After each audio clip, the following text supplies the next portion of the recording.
அஸ்ஸலாமு அலைக்கும். தேங்காய் ஊற்றாமல் கருவாட்டு குழம்பு எப்படி டேஸ்டியாக சூப்பராக செய்யலாம். ஃபஸ்ட்டு நல்லெண்ணெய் ஊற்றிக்கங்க. ஒரு கடாயை வச்சு தேவையான அளவு வெந்தயம் போட்டு நல்லா குட்டி குட்டியாக இருக்கிற சின்ன வெங்காயம் வந்து உளிச்சு வச்சுட்டு முழுசாகவே போட்டுக்கலாம். ஏன்னா அப்போ தான் கருவாட்டு குழம்புல கொஞ்சம் கொஞ்சம் மாதிரி டேஸ்ட்டாக இருக்கும்.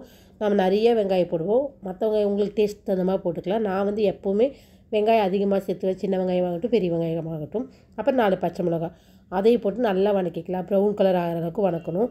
வணக்கவே கருவேப்பிலையை போட்டு நல்லா மிக்ஸ் பண்ணிக்கலாம். இந்த கருவாட்டு குழம்பு வந்து தேங்காய் ஊற்றாமல் செய்யறதுனால ரொம்பவே டேஸ்டியாக இருக்கும்.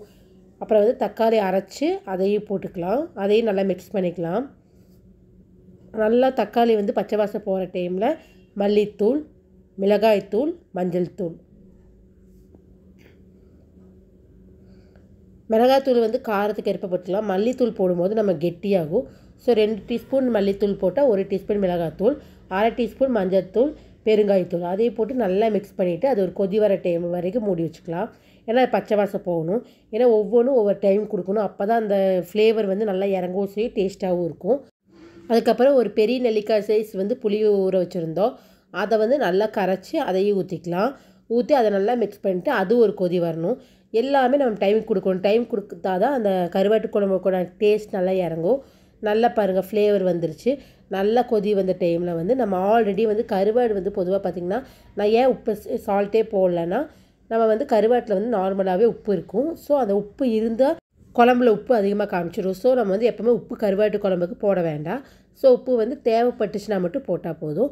அப்புறம் நல்லா கொதி வர டைமில் வந்து நம்ம வந்து இது வந்து கருவாடு வந்து ஒரு 4 hours முன்னாடியே ஊற வச்சுருந்தோம். ஊற வச்சு நல்லா கழுகி வச்சுருந்தோம். அதை வந்து அந்த கருவாட்டு போட்டுக்கலாம். ஒவ்வொருத்தவங்களுக்கும் ஒவ்வொரு கருவாடு ஃப்ளேவராக இருக்கும். முள்ளு கருவாடு அந்த மாதிரி நிறைய கருவாடு இருக்கும்.